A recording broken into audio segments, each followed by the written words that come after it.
This is a very nice looking SUV. From the side here especially, you get these 20-inch rims, which are just absolutely gorgeous. This very blocky kind of styling that's also, it's handsome. It almost looks Jeep-like, but a little bit more sophisticated. So it's like a Jeep and a Q7 had a little baby on the back here. Nice LEDs everywhere.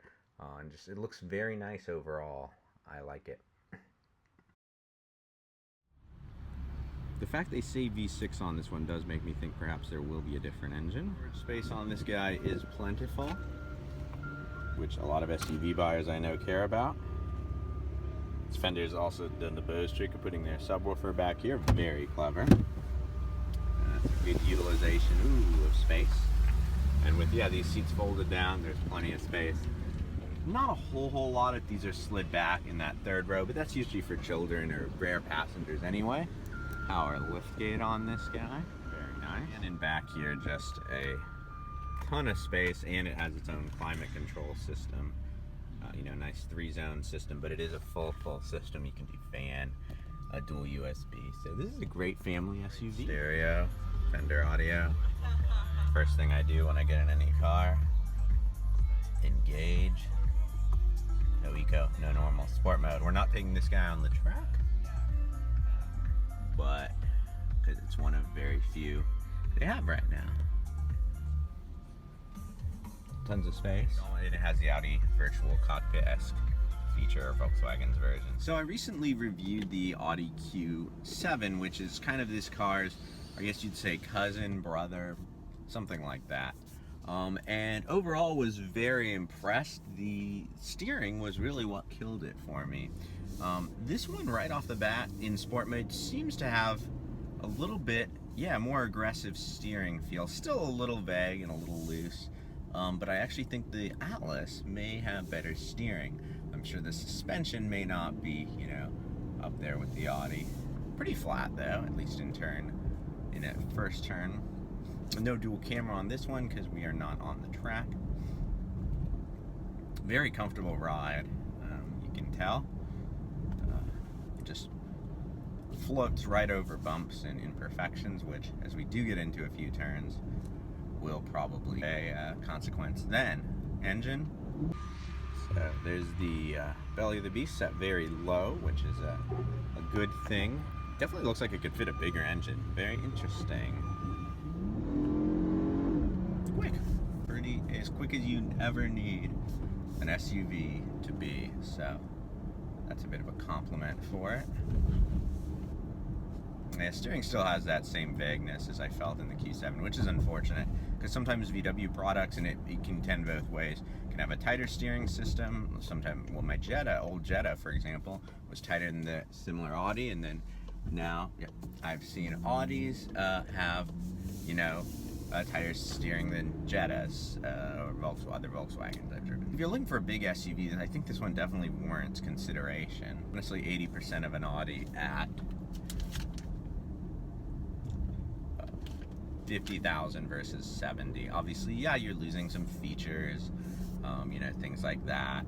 It's not going to be the same car, but it's going to be a very similar experience. See how it does in a circle here. And let's see what options and what toys this guy has. So this is a high-end premium trim with the 4Motion all-wheel drive. VW does a 6-year, 72,000 mile warranty now, so you're getting a lot of SUV for 49 grand here. The Audi a little nicer, sure. Does it drive a little better? Sure. Is it probably a little faster? It's not slow. I mean, it doesn't, perform the same way as that supercharged engine in the Audi, but it's good. It does the job. Traction control on this car is very sensitive. She said something about the tires on this because this is a pre-production model, so I mean, it's not aggressive, you don't feel it, but I'll look down and I'll be surprised to see the light on. I mean, it's not bad in some turns.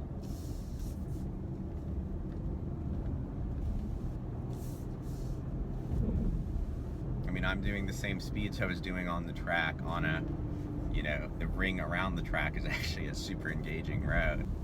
Brakes, very good. Steering, could, both to Audi and VW, could use a little work. Transmission's great, engine's great.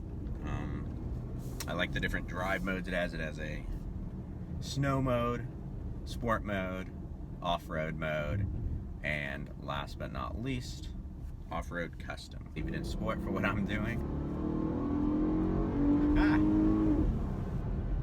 It gets up and goes. I mean, it's a heavy SUV, it's a big SUV, but it's not a slow SUV. Now we're gonna take it off-roading. Yeah, let's do it. See where we can go. Totally kidding, I'm just turning around. Volkswagen would never forgive me if I took one of their prototype, pre-production type cars off the road.